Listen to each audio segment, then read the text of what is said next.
Hi, everybody. Welcome to another episode of the Kickback. I'm here with Layla Banaras, amazing footballer from Wolverhampton and Birmingham City Football Club. She's on dual registration at the moment, and we're here to talk everything football and Layla. So, Layla, thank you so much for coming onto the podcast. No problem. I'm really happy to be here. Excellent. So first, I suppose you're 18 years old, right? Yeah. Yeah. So tell us, how did you first get into football? So I first got into football by just playing in the garden, to be honest, with my brother and my cousins. So my family are football mad, so sort of didn't really have an option. And my brother used to play at the local park with a boys' team, and I used to go and watch, and I used to get close and close to the pitch every session he went, and then his coach asked me to join in. And then I did a few sessions with them, and then I got involved in my primary school girl and boys football team, and that's where my PE teacher gave me a leaflet for a girls team called Solihull Moors, and then I joined them, and then I was there for about a year, and then I got scouted by Blues at 8, and then been at Blues for 10 years. So yeah, Wow, that's incredible. Already 10 years, pretty much like you've been playing professional football for 10 years and you're only 18. yeah, been at Blues for 10 years. Been a while. Did you ever think that it would get to this point? Like that little girl who was asked to, oh yeah, why don't you come and play on the pitch? Did you ever Yeah. think it would come to this point? To be honest, yes and no, because I always wanted to be a footballer after my first few sessions. Like, it's what I wanted to do. But Mhm. then it's surreal, like playing for Birmingham and also being dual reg at Wolverhampton, like, and just playing football and doing what I love. It's crazy, yeah. That's amazing. And I suppose obviously because you've been in football pretty much your whole life, I'd say, who were your football idols growing up? Famous and non-famous. So my football idols, well, Messi is from a men's perspective. I Mhm. used to sit and watch his clips all the time when I was younger, and same as Ronaldinho, like all them players. I used to watch the little YouTube clips of them playing. But women's football, I'd say Lucy Bronze is up there. Nadia Nadim, I don't know if you heard of her. Yeah. We found out that she was a Muslim player as well. And that sort of gave me a bit of inspiration that, you know what, can do it, like she can do it, like she's had an amazing journey in football. So yeah, like people like that just really, like their playing style and their journeys really inspired me to keep going. So do you feel like as if you've kind of merged all of those playing styles together and this has formed the Layla Banaras style? I wouldn't quite say I'm up with Ronaldinho and Messi, but I do take inspiration from. I watch football a lot, so it's on the TV all the time. So take inspiration from like Kevin De Bruyne, like players like that. Like watching them play is just mesmerising. So yeah, I take inspiration from all football matches really. It's kind of like when I watch a football match, you kind of feel like as if ordinary people are doing something extraordinary. Like Yeah, it's they're like a superpower on the pitch. yeah, it's crazy. Like they go from literally being like coming all the way through the ranks to then playing in the Premier League, the WSL, like in the Champions League. Like it's crazy.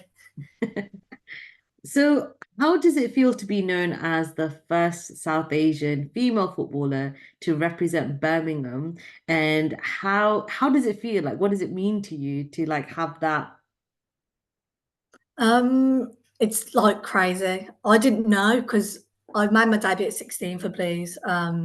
So when I came on, obviously that wasn't on my mind. I didn't even know like that there hadn't been a South Asian player to represent Blues before. So after the game, when I did find out, I was like, oh my God, like this is big. Like Birmingham's such a multicultural city. Like so many people will like hopefully see this and get some inspiration, thinking that they can do it, like they can get involved in football. That could be at any level as well. So yeah, I was really proud. Definitely, you should be. There'll be so many people who are just like looking up to you. Like I felt proud seeing you like representing, and I was just like, Yes, this is amazing, you know? So yeah, really proud of you, honestly. It's Oh, so thank good. you. So how do you feel like you've grown as a player and a person like through football? Like how has Birmingham City Football Club nurtured your journey as a person and a player? I think Birmingham have played a massive part of my journey. Obviously, being there for 10 years, like I'm still there. Like they have literally molded me into the player I am today. And also quite a lot of the stuff that I do in football, like the values like teamwork, leadership, stuff like that, I've brought into my everyday life as I've grown up. So it has literally molded me to who I am today. So luckily, I've had such good coaches around me to support me, and they've really helped me be the best I can as a person on and off the pitch. What kind of values do you think that they've sort of instilled in you or brought out of you to kind of make sure that every day you're like the best version of yourself? Hard work is a big one, like working hard, trust in others. Like obviously, football's a team sport, so having to trust others, teamwork, leadership. I think I was quite shy when I was younger. Like I wasn't very vocal on the pitch, Mhm. but I think I've sort of grown into that a bit. So being the captain this season has helped me, you know, get the voice, and being captain in the past helped me take the leadership. Even when I'm not captain, like I still want to drive the girls and just be on the pitch to help support and off the pitch as well. How does it feel to be captain, like wearing that captain's armband and everything like that? Like what kind of I don't know. Sometimes some like when we look at it, like when fans look at it and you see like, who's wearing the captain's armband, you see them just put it on. It almost feels like if you get like some kind of like extra confidence juice or something like that to Yeah. head out there Um, with confidence. How does it feel? yeah, like putting on the captain armband is like feel very proud, like you're honoured to have that opportunity. And it gives you a sense of like, I know that I am a leader, but this gives me the, not the authority, but like, that extra to like speak to players and like doing the coin toss at the beginning, like getting picking heads or tails, like stuff like that. Like it is it's proud, and like I'm proud to be the captain of the club that I've been at for 10 years. So yeah. I don't know if you're allowed to reveal this, but I'll ask it anyway. Do you have a preference in the coin toss? I'm gonna keep that to myself. I do the same thing every time, but I'm gonna keep it to myself. Fair enough. That's why I said I wasn't sure if I could ask it, but no, that's absolutely fine. We don't want to jinx anything, right? Yeah, true, true. We never know who's watching, so Oh, we know where she's gonna pick now, yeah. Okay. So how are you adjusting at the moment? Like obviously you've got a dual registration and you're currently with Wolverhampton. So how is that adjustment? I think it is good because Wolves is first team football. Like the FA Women's National League is a tough league, like, and I think it's written off quite a lot, but I think it is quite a competitive league. Um, and they're grown women that I'm playing with, like nearly every day. I'm training with, and then I'm playing against. So I think it's good for my development. And I think it is a lot like with the training and balancing both Blues and Wolves. But I think it's really going to help me this season to get to that next level. So you have to train with both Wolves and Birmingham when you're on dual registration. Yeah, yeah, when I'm on dual reg. So Monday I'm with Blues, Mhm. Tuesday Wolves, Wednesday game with Blues, Thursday Wolves, and then Friday I have off. And then Saturday I go to the gym myself, and then Sunday game with Wolves. That's intense. Yeah, so it is a busy week, but yeah. Wow, that is a really busy week. Don't you get tired? Do you know what? You're 18 years old. You probably won't even experience it, but don't you get tired? I do get tired, but that's why you do your recovery, eat well, stuff like that, to help prevent like getting tired, injuries and stuff like that. So got to stay on top of that as well. What's your kind of like go-to meal? Your favorite meal? My favourite meal. before a game, it's always pasta, some form of pasta the night before, whether that be like spaghetti, pasta, tuna pasta, just anything carbs related before a game. But I'd say like my cheat meal is my mum's biryani, probably. That Can't go is, wrong with a good biryani, okay? oh yeah, mum's cooking can never be overtaken by anything. No, no, definitely. And do you cook? I try to help. I do my best. I do the chopping, so it's just getting the right spices and stuff in. Do you know That's when it what? gets a bit confusing. How do you even get, I don't know how you get the time to even do that. I really don't know how. That's impressive. I could, because like if it was me coming back from training, I'd be like, no, mom, I'm really tired. I'm not doing it. Yeah, fair enough. Sometimes I'm like that. I don't always help, so my mum probably watching thinking she's lying there, but I do sometimes. Oh, brilliant. And I suppose like, just taking it back to the game now, you're in the first team, you've got this intense, grueling schedule as well. Like, how do you deal with the pressure of football? Um, I think just trying to stay positive, always getting being in the right mindset because I think football can be overwhelming sometimes, especially like say there's a big game coming up. Like it can get sometimes it can get to you, and that's when you don't perform well. So maybe just I always just try and do the same things, just be myself, and just yeah, try and keep into a similar routine like before every game. Um, to prepare myself and not, get myself too anxious or too nervous, which I do sometimes get anxious and nervous, but not get over anxious, over nervous, as it can just affect your performance then. And then that's not what you want, really, is it? True. I suppose Yeah. there's kind of like a fine line between um like being excited but nervous, but also trying to maintain a level head, right? So that you Yeah. in there, so you're not overthinking it. Yeah, literally. Because I think when that happens, then you just don't perform as well. So just trying to keep everything as normal as possible Hmm. um, is the best way to get the best performance. And what's your, do you have like a pre-game ritual or like certain things have to be a certain way and you're like, yep, no, that's fine because it's like this, it's okay. I think before I always eat either porridge or Weetabix, one of the two, with banana. So either one of them. Make sure I'm drinking enough electrolyte tablet in my water. Then other than that, I just go with the flow. I don't like to have too much of a structure because then I feel like I have to keep to it, and then if I don't keep to it, then So I just try and just go with the flow. Um, just try and stay as calm as possible and just go with it. Yeah, I think that's a really healthy mindset because like if you do have like those football superstitions, then that can yeah, really also impact on your mindset, right? yeah. Literally, I used to have a superstition. I put my right shin down before my left when I was younger, but Mm. that sort of just faded away. So yeah, so just now it's just go with it and see what happens. And do you guys have like d do you listen to a particular song to get you kind of like geared up for the game, or does the team have a preferred song or something that you guys listen to?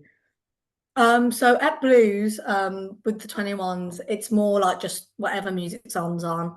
But then with Wolves, they have their last song that they play on is Kanye West, All of the Lights. Oh, that's a good Well, track. yeah, you know that song. That's the last song they play before they all go out. So um, yeah, that's their last song that they always play. But at Blues, it's usually just whatever's on the playlist, really. Okay. And is there Yeah. any song that you prefer to like get yourself geared Um, Probably more like upbeat music. up? I don't really like when it doesn't really get you ready for the game. So if I was listening to Adele before the game, that isn't going to really get you pumped and ready for the game. So yeah, mainly just upbeat, pop, R&B, stuff like that before the game. Nice. Okay. And so, I mean, we've talked a lot about the football pressures and the grueling schedule, but What do you do in your downtime? How do you relax? To relax with family and friends, so going out, going to a family's house or family coming here, or watching something on Netflix, a movie, a TV show, just something like that, just to switch off from football.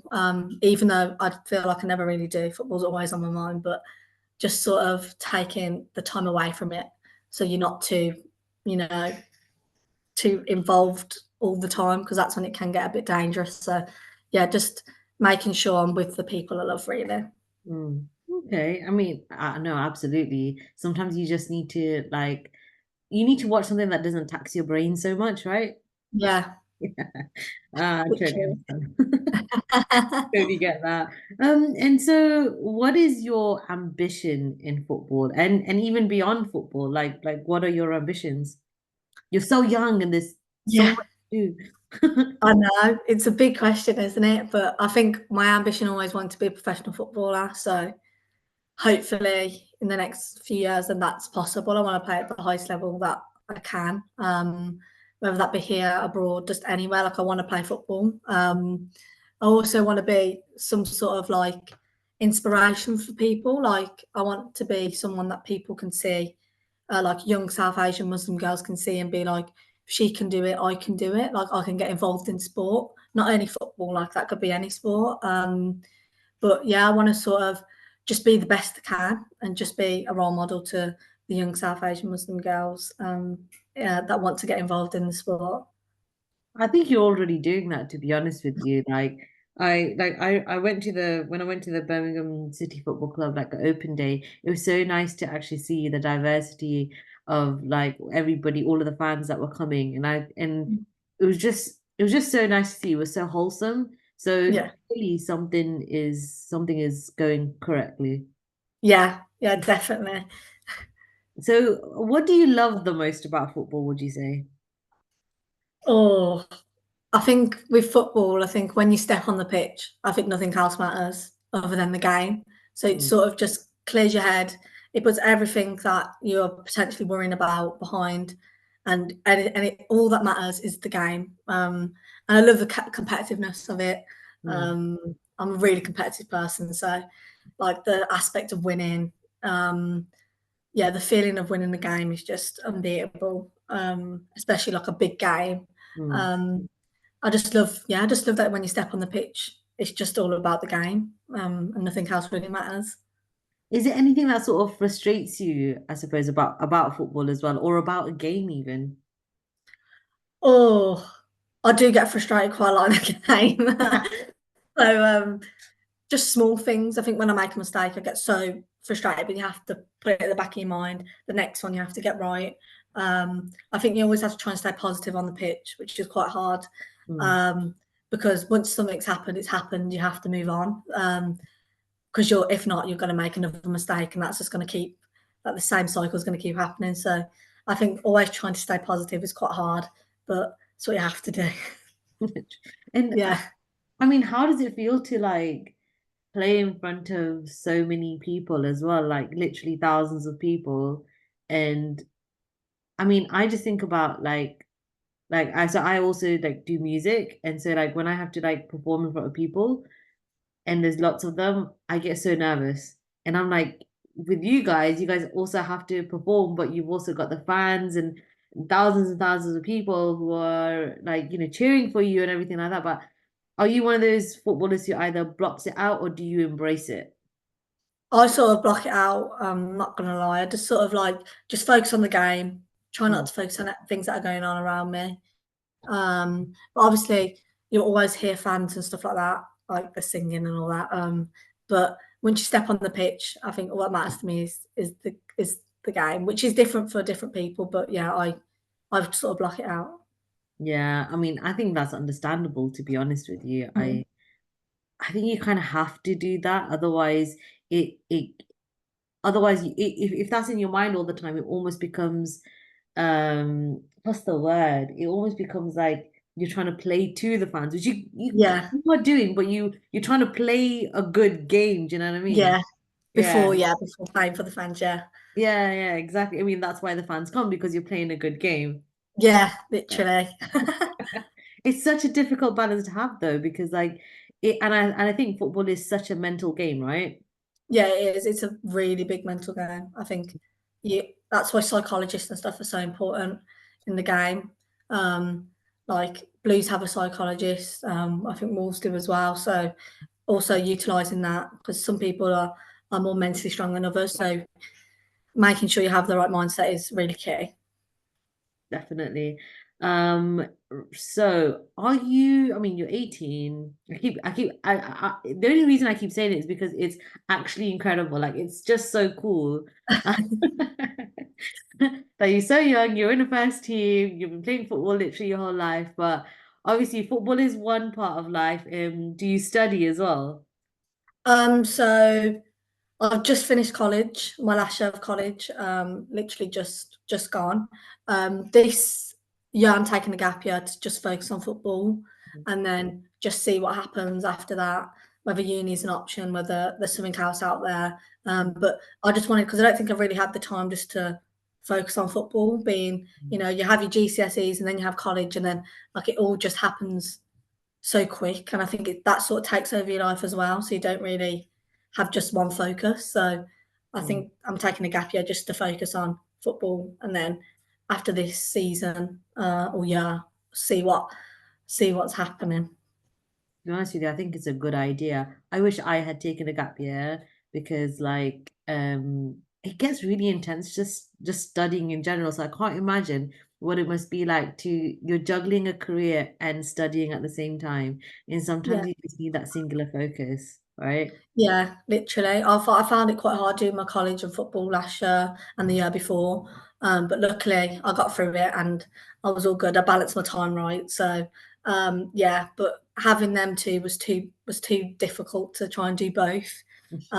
So I just wanted a year just to focus on one thing that I'm really passionate about, which is obviously football. So yeah. Mm.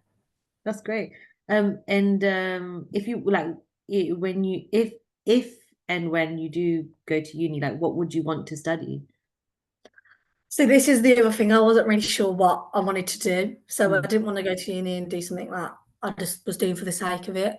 But Yeah. I think maybe sports journalism, sports business, sports psychology, stuff like that. I think that's more my side of thing. Hmm. So yeah, something like that probably. That sounds really good, to be fair. I mean, they're all really good options. Really good options. Yeah. I'm going into like I'm going into like school advisor mode. No. So, let's see. Right, you did something quite innovative, didn't you, to do with Ramzan and eating right during that time and giving direction for footballers. Can you tell us a little bit more about that and what kind of inspired you to do that? So when first started fasting, I was about like 12, 13. Um, and it was like the big decision whether to do it while I'm playing football. And obviously I wanted to. So we went to the FA and the club at Blues, and they were just like, I'm sorry, we don't really have anything like we've never really experienced anything like this before. So that's when I was like, well, that's not good enough. So we need to do something about it.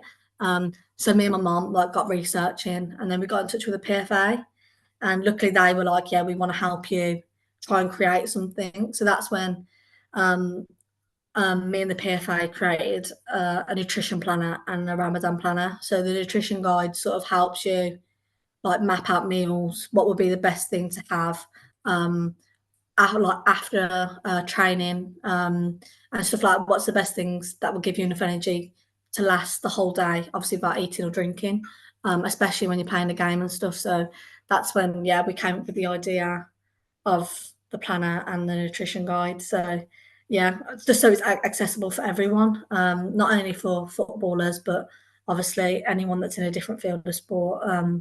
Yeah, we wanted to make something that it gives Muslim athletes an opportunity to pursue their sport while fasting. So have you like is it like an app or is it like is it like a website or where can people access this? So it's a PDF. You can download it, and there's obviously hard copies and stuff, which I handed out quite a few and shipped quite a few to different places across the country. But yeah, you can download it as a PDF. Where can you download it from? I think it's on the website, the PFA website somewhere. And Okay. if you just Googled it, I think it would come up. That's amazing. I mean, this is, you've been very good at spotting like a gap in where people need guidance and help, which is very commendable. Do you have anything like that more in the pipeline in terms of like helping players overcome other things? Um, I think with the planner and stuff, I just want to keep developing that if we can. But I think we've done that over the last few years. I think it's at the best it possibly can, but obviously there's always room for improvement. So Mhm. we could work on that more. And to be honest, I just want to make it an option for Muslim athletes to Mhm. still fast while they're playing sport, because quite a lot of people don't while they're playing sport because they feel like they can't. Mm. So maybe seeing me fasting while playing can give other people, the insight to be like, yeah, you know what, I can do it as well. But yeah. That's amazing. And I suppose the other question I have is did you face any barriers to football and at any point throughout your career? Was there any barriers where you're like, oh, actually, I'm not sure if I can do this? I think I've been really lucky to have like such a great support network, like with family, and coaches that have helped me through my journey. But I think not seeing many people on, TV or stuff, that look like me or come from a similar background to me on the TV, like it sort of, you know, doesn't give you much inspiration. But I think that only just driven me more to want to be, that not the inspiration, but to show other girls that you can do it. So probably not seeing many people that look or come from the same background as me on the TV maybe gave me a bit of, lack of hope. But Mm. then I just flipped that round and, I wanted to, that pushed me even more, I think. That's amazing. And I suppose, all the support from like family, friends, the Yeah. club, everything like that. Because like you're saying, when you've got that community, when you've got that support, it gives you more optimism to be able to pursue what you want to do, right? Yeah. I think I've been really lucky with, my family and friends being so supportive. And obviously the Blues being so supportive. I think not many people have that, look of having such a good support network. So that's why I'm really lucky to have, such great people around me. That's amazing. And if you wanted to give a message to like any of the fans out there or any young footballers out there, like what would you say to them? Um, just keep going, keep striving to be the best, keep working hard. Don't let anyone tell you you can't do it. Like, just if you think you can and you believe you can, then nothing can really stop you if you put your mind to it. So just work as hard as possible, to get to where you want to get to. That's amazing advice. Absolutely. Thank you so much, Layla, for coming onto No this problem. podcast. It's been absolutely amazing speaking with you, and good luck for the season ahead. Thank you. Especially because you're dual registration and that's so dueling. Oh Uh, man, but you're gonna be amazing. I just know it. You're gonna be oh, thank absolutely you. fantastic, and I can't wait to watch you playing the games and everything. And I'll be rooting for you definitely. Oh, thank you so much for having me. No worries. Thank you. Thank you.